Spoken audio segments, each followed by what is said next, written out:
Hola amigues, ¿cómo están? Espero que este episodio los encuentre bien. Yo sé que suena trillado, pero de verdad, de corazón deseo que este episodio los encuentre bien.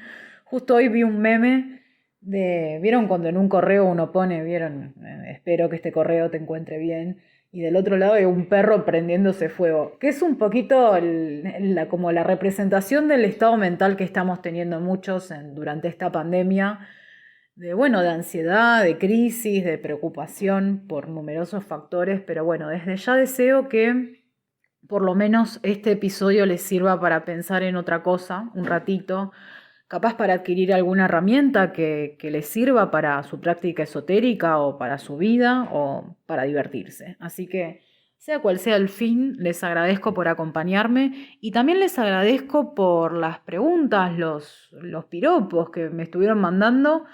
Pero sobre todo por las preguntas, porque las preguntas a mí me inspiran. Capaz que hay cosas que me han preguntado que yo las he respondido de manera particular que no voy a tocar en este episodio porque me gusta que dentro de todo la temática sea prolija.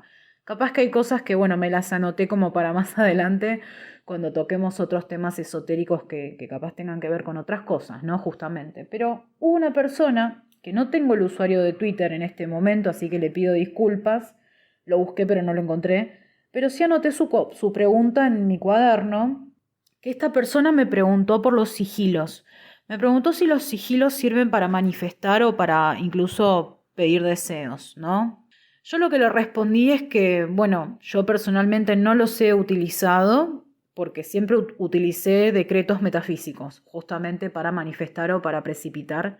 Precipitar se le dice en metafísica cuando uno materializa algo, ¿no? Eh, para los que no sepan, un sigilo es un dibujo con intencionalidad mágica que se dibuja y se traza justamente con la intención de manifestar ese deseo. El símbolo o el dibujo puede ser cualquier cosa. A veces se crea un sigilo pura y exclusivamente para el fin que une está persiguiendo para, digamos, para manifestar. ¿Cuál es la diferencia capaz con la metafísica? Y esto capaz que sí tiene que ver con lo que vamos a hablar en el día de hoy.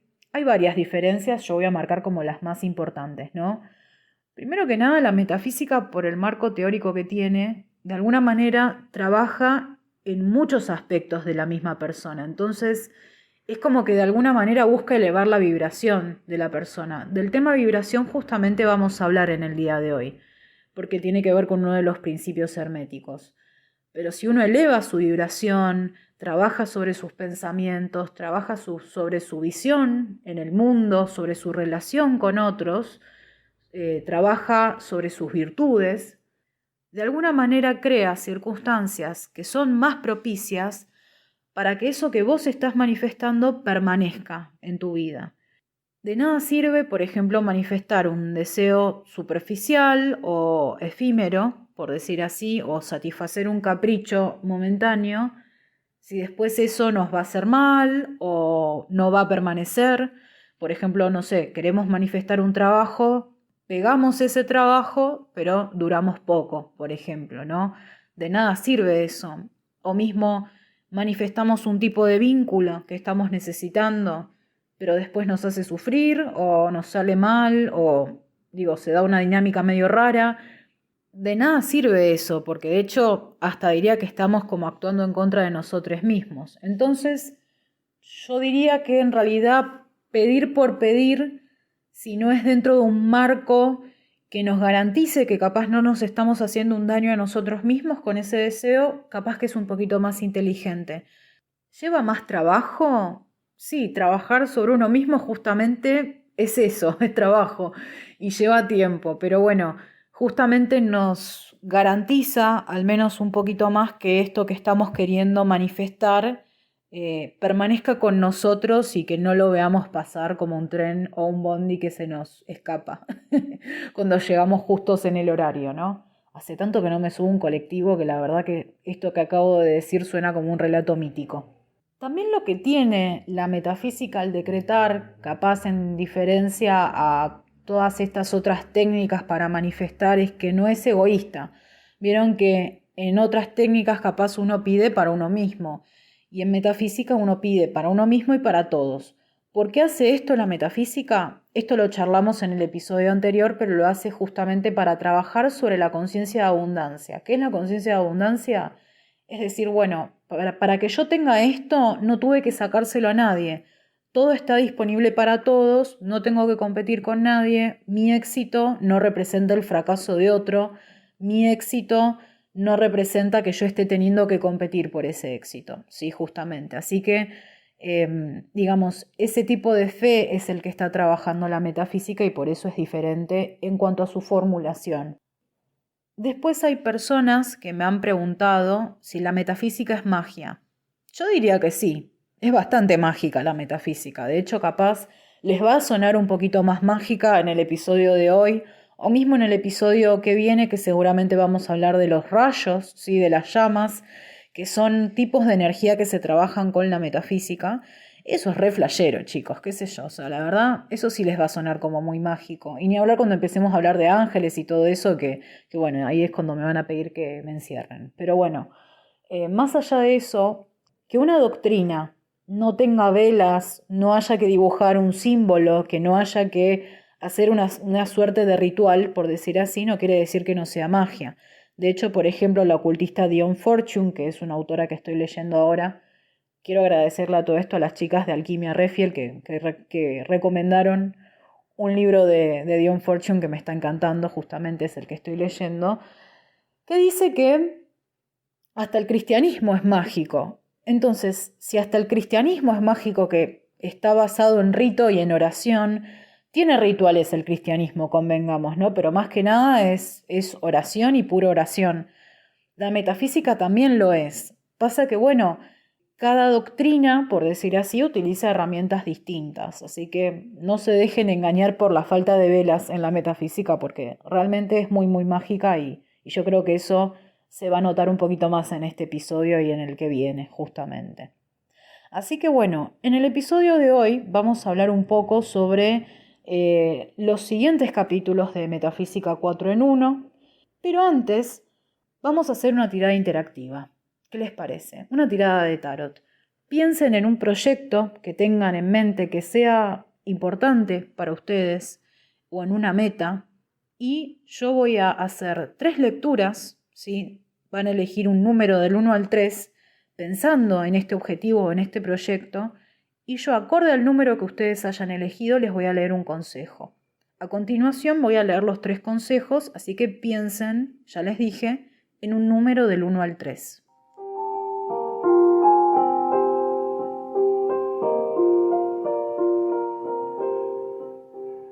Bueno, acá tengo adelante mío las cartas del tarot y para la persona que haya elegido el consejo número 1, le aparece el 3 de bastos y el 7 de copas. A ver, para este objetivo o este proyecto hay un gran potencial de expansión y cuando digo un gran potencial no es chiste.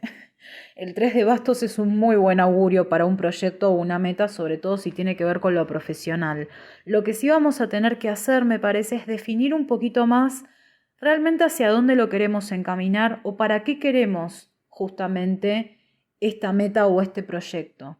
Porque el 7 de copas a veces habla de una suerte de indecisión, de confusión, por ejemplo, de que me atraen como muchos factores de esta meta, pero capaz no sé bien cuál es el más importante o cuál me motiva más. ¿Sí? Así que vamos a tener que, si está como medio desdibujada esta meta, vamos a tener que definirla un poco mejor, que esté un poco más clara sobre todo y que no nos distraigamos en el camino. Eso es importante, porque el 7 de copas a veces también sugiere eso. Así que bueno, a prestar atención y a definir capaz en términos más concretos qué es lo que queremos en esta meta.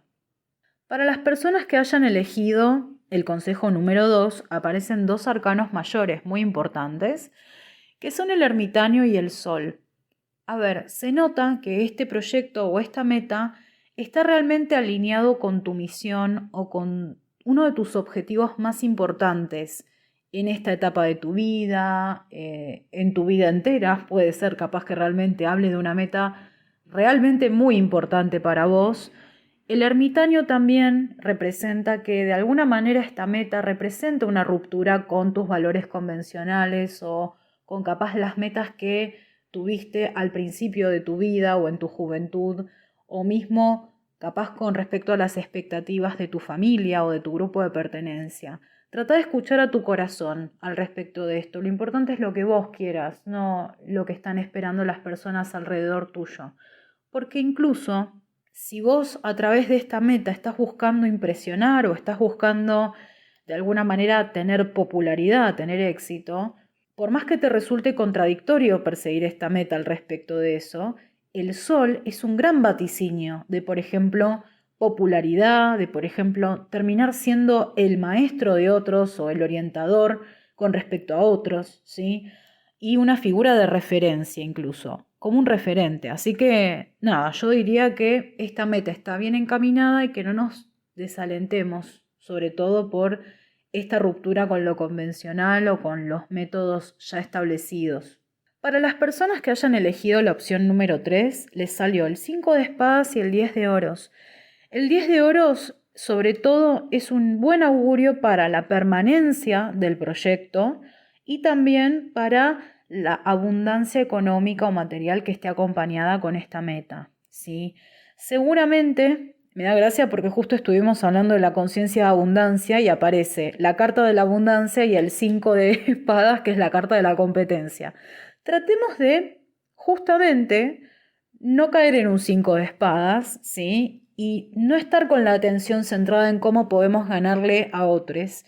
Si bien seguramente vamos a sentir que para esta meta tenemos mucha competencia o que, digamos, somos muchos caballos en esta carrera, sigamos con fe y sigamos con convicción porque evidentemente no solo esta meta nos garantiza abundancia económica o providencia, sino que además seguramente sea un proyecto bien, bien largo, ¿sí? Así que ojo con esto porque está muy, muy bueno. Las 3 opciones, como ven, salieron muy positivas, así que dudo que nadie huya despavorido de este podcast por culpa de esta lectura. Así que bueno, dicho esto, vamos a pasar al contenido metafísico del día de hoy.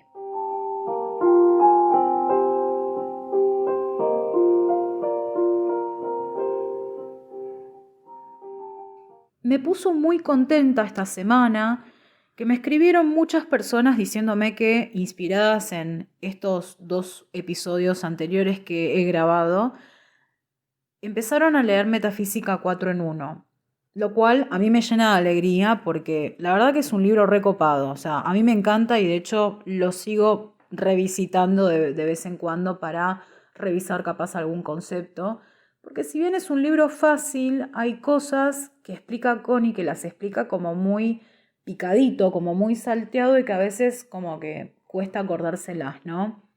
Pero van a ver que hay muchos temas en metafísica al alcance de todos que yo no toqué, que tampoco voy a tocar porque no es la idea tampoco que esto sea una guía de lectura, sino que toquemos capaz los temas más importantes y capaz los que tienen que ver con otras disciplinas esotéricas y no necesariamente pura y exclusivamente la metafísica, ¿no?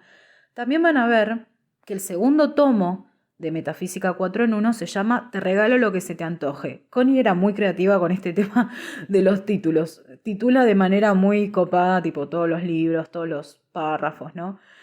Y habla un poco de lo que es la llama trina, de la conciencia crística, de la presencia yo soy, que son cosas recopadas como para ir familiarizándose, ¿no? Después ella las profundiza igual en el siguiente tomo, que es el maravilloso número 7, que empieza, por ejemplo, analizando como el contexto metafísico del Padre Nuestro, o sea, todas cosas como muy profundas, filosóficas, interesantes, que de nuevo yo no voy a tocar, porque capaz que no es mi propósito, sí, en este momento, pero que los invito a que lo hagan porque, bueno, como mínimo es interesante, o sea, como mínimo te hace pensar, ¿no? Pero bueno, en el siguiente tomo, que se llama justamente el maravilloso número 7, empieza con eso, después explora las 7 virtudes de Dios, que es algo que tiene que ver con después los 7 rayos. El número 7 es muy importante en la metafísica porque se habla de 7 principios, de 7 rayos, etcétera, etcétera.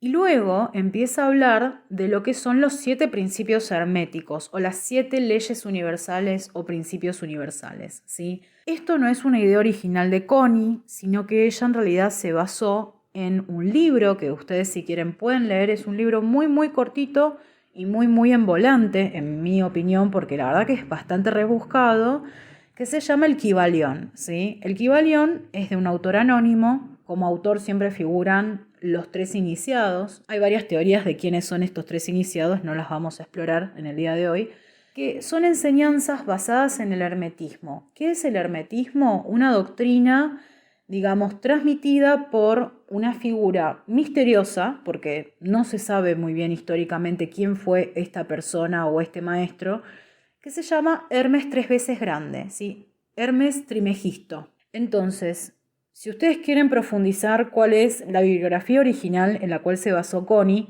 de hecho el libro es de 1908 y Connie es mucho más posterior, como ya les conté.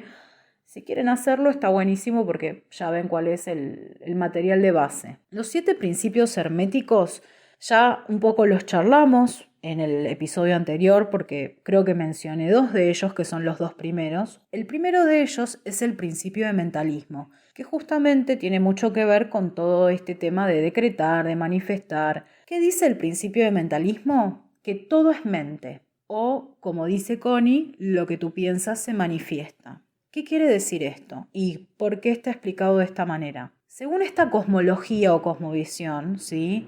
Todo en este universo está creado por una mente divina, como si fuera una mente de tamaño inconmensurable, sí, que creó todo este universo. De nuevo, a esta mente se le pueden poner muchos nombres. Uno le puede decir universo, uno le puede decir mente divina o mente superior, uno puede decirle Dios, como quiera que sea que uno le quiere decir, supuestamente es como un supremo creador o creadora, del cual nosotros fuimos creados a imagen y semejanza. Entonces, supuestamente nosotros tenemos a menor escala los mismos poderes creativos que esta mente universal. Entonces, por eso explicaba Connie que nuestros pensamientos y nuestras creencias son lo que constituyen nuestra realidad. Y nosotros co-creamos esa realidad. No es que es todo pura exclusivamente creación nuestra, sino que co-creamos con otras personas. El tema es que con las 7 leyes, de alguna manera entendidas una al lado de la otra, también empezamos a entender, por ejemplo,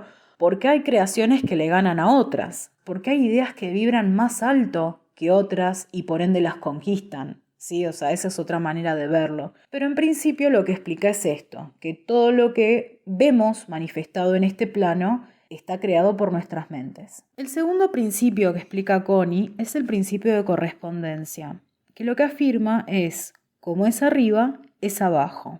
Como es abajo, es arriba.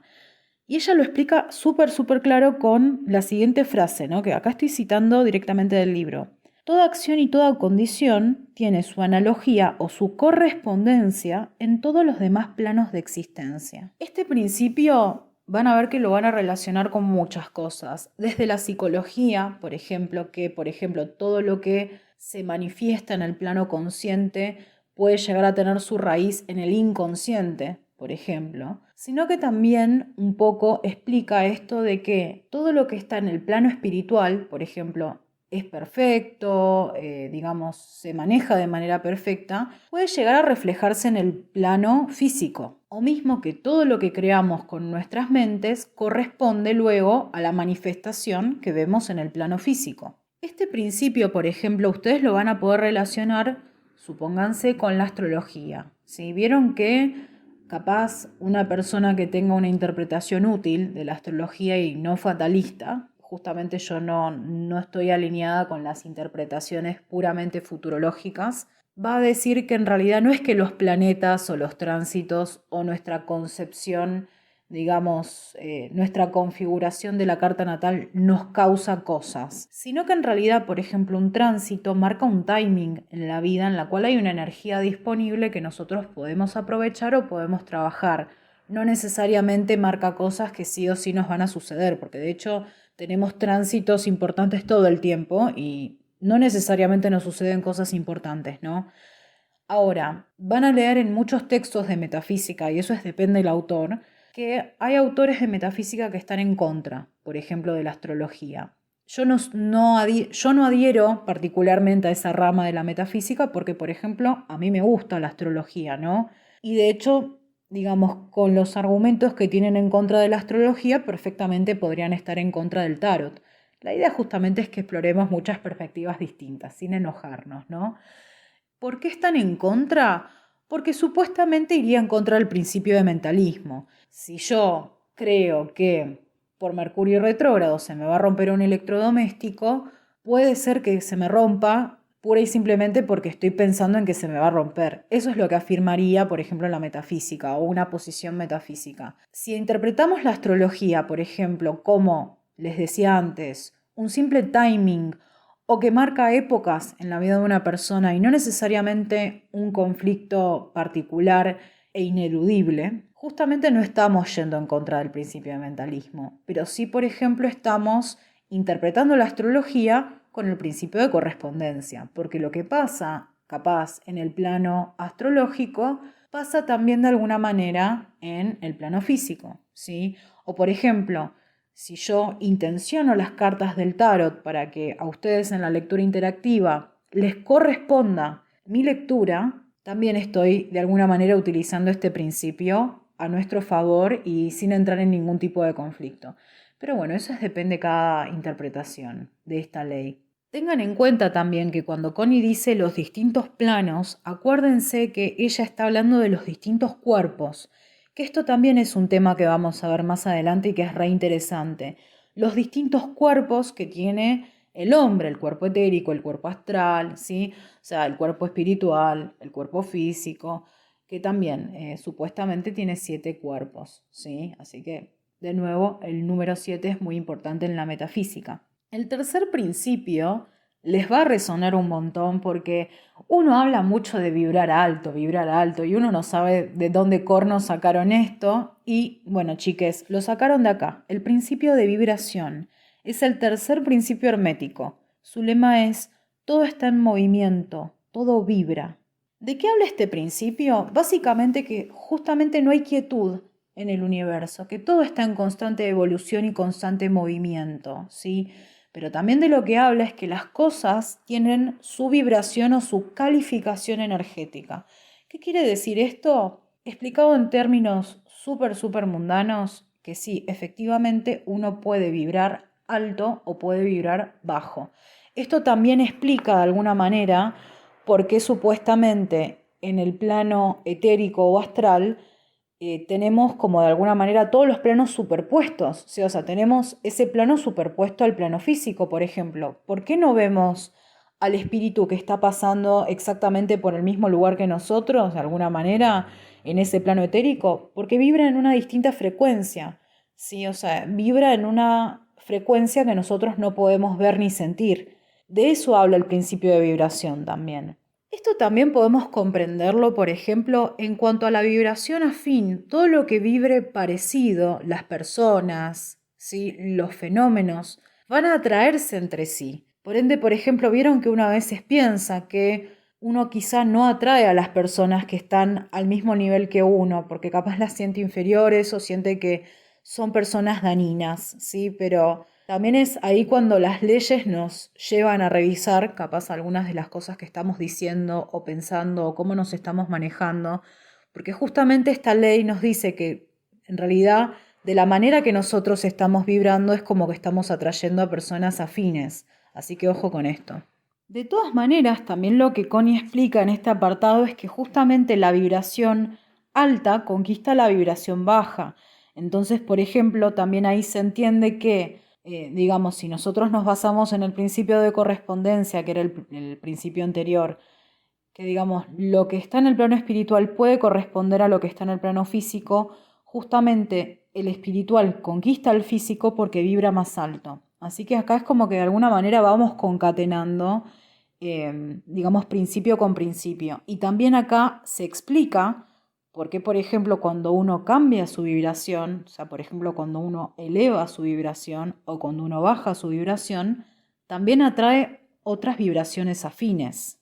El siguiente principio es el principio de polaridad y justamente se concatena muy bien con esto último que acabo de mencionar, porque su lema es: todo es dual, todo tiene dos polos, todo su par de opuestos, los semejantes y los antagónicos son lo mismo. Los opuestos son idénticos en su naturaleza, pero diferentes en grado, o sea, en su vibración. Los extremos se tocan, todas las paradojas pueden reconciliarse. Este cuarto principio hermético básicamente nos indica esto, que una misma energía puede vibrar en dos polos opuestos y que, digamos, todo va a tener su extremo negativo y su extremo positivo. Este tema de la dualidad lo profundizan muchas doctrinas esotéricas. Por ejemplo, para la masonería, el dualismo o la dualidad es un concepto muy importante. Esta idea de que todo está compuesto de una parte de luz y una parte oscura. Y también, de alguna manera, nos indica cuál es la escala que nosotros tenemos que utilizar a la hora de transmutar algo que nos parezca que es negativo. Por ejemplo, lo opuesto al odio es el amor.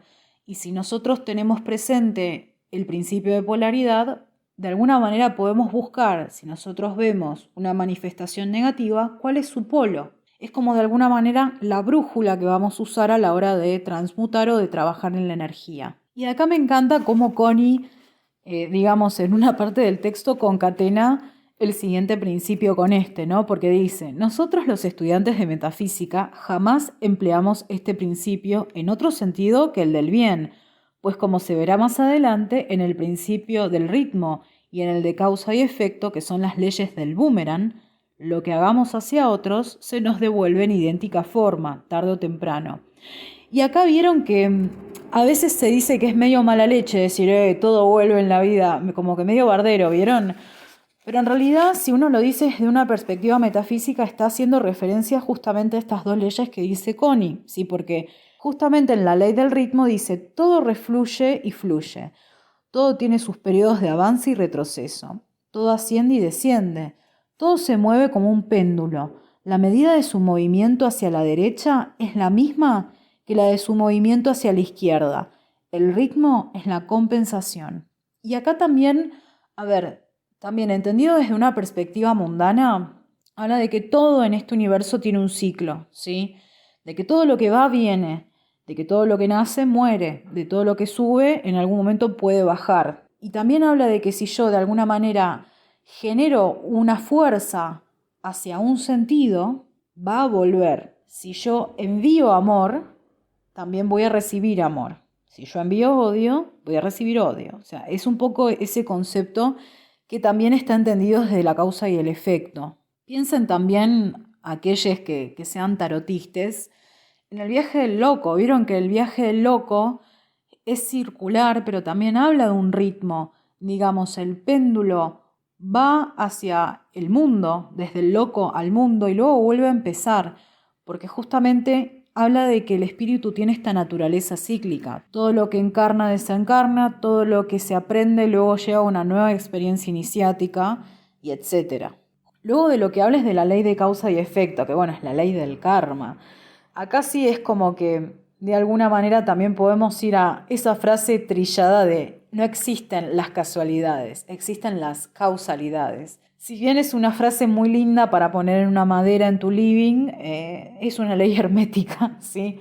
Porque justamente lo que dice es que todo efecto tiene una causa, ¿sí? Que todo lo que sucede, por ejemplo, todo lo que viene a nosotros, de alguna manera lo causamos, ¿sí? Y que también que no existe nada que suceda de manera caótica y sin sentido, ¿sí?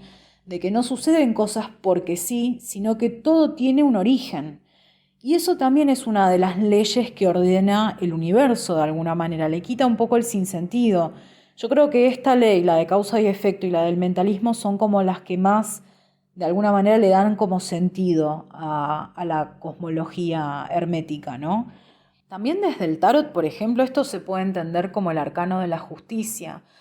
Y si hablamos capaz de la vida y de la muerte y de la reencarnación, en este principio en particular es en lo que se basa esta doctrina, ¿sí? En creer, por ejemplo, en la reencarnación. No solo, por ejemplo, desde el lugar en el cual concibe los planos de existencia y los ciclos del hombre, ¿no? Dice que justamente todo lo que yo cause en esta vida y de lo cual yo no veo un efecto, lo voy a ver en la vida siguiente. Justamente en el párrafo que explica esta ley habla de la reencarnación. Por último, tenemos el séptimo principio, que es el principio de generación, cuyo lema es: todo tiene su principio masculino y femenino. Acá obviamente primero hay que ir un poquito a la época en la cual se concibió esto, que capaz que el género se pensaba de manera binaria. Ahora ya sabemos que hemos evolucionado un poquito al respecto de esto. Pero más allá de eso, de lo que habla es que toda creación en este universo tiene como una parte activa, ¿sí? O engendradora, y una parte receptiva o un receptáculo de esa parte engendradora, ¿sí? Por ejemplo, nosotros con la mente generamos cambios en un plano físico. La materia es el receptáculo de nuestra intención. Pero el concepto de fondo, y creo que también es lo más importante que hay que entender de este principio, es que justamente los dos polos que explica el principio de la polaridad pueden de alguna manera generar entre ambos algo nuevo, que de alguna manera hacen falta dos partes aparentemente opuestas para generar algo nuevo. Así que bueno, ya tienen las bases herméticas como para interpretar un montón de cosas de las cuales se habla en el esoterismo y que capaz tienen que ver con la metafísica o capaz que no, pero de nuevo van a ver que estos 7 principios están de alguna manera entrelazados en muchos conceptos que pueden llegar a parecer que no tienen nada que ver, pero realmente sí lo tienen. Así que bueno, nuevamente les quiero agradecer por acompañarme en este episodio, espero que les haya gustado. Nuevamente les recuerdo que estoy tomando turnos para tarot, mismo también tengo algunos cupos todavía en el curso inicial de tarot de septiembre, así que bueno, cualquier cosa me pueden escribir con sus opiniones, con sus pedidos, con sus preguntas. Desde ya muchas gracias y que tengan una hermosa semana.